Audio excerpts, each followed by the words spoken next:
नमस्कार मित्रांनो. जेवण केलं? हो, जेवलाच पाहिजे कारण काय आपण 2 वेळचं अन्न खाण्यासाठीची जी उठाठेव आहे, ही जी भागदौड आहे ती करतो. पण एक लक्षात ठेवा, की खूप जास्त अन्न खाणं आणि खूप जास्त जेवणं हे देखील शरीरासाठी घातक असतं.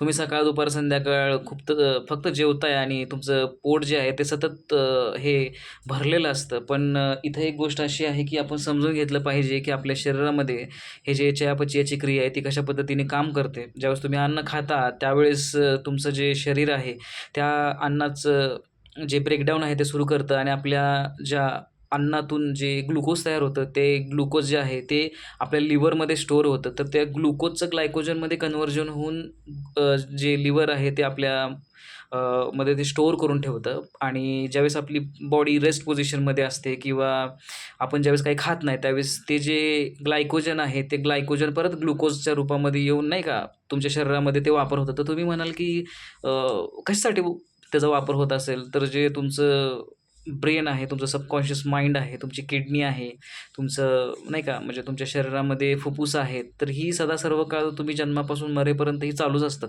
तर हे चालू राहण्यासाठी पण ऊर्जेची गरज असते.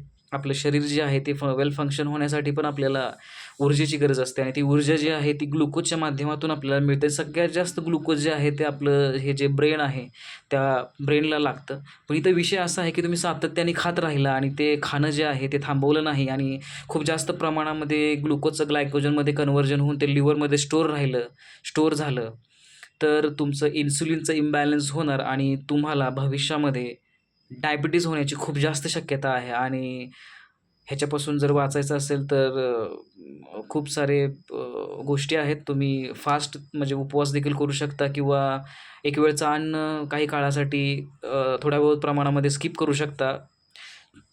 सांगायचं तात्पर्य हेच आहे, की आपल्याला लाँग लास्टिंग किंवा खूप जास्त काळासाठी जर जगायचं असेल आणि आपल्याला वेल फिट आणि हेल्दी राहायचं असेल, तर खाण्यावरती आपण 100% कंट्रोल केलं पाहिजे. Thank so much.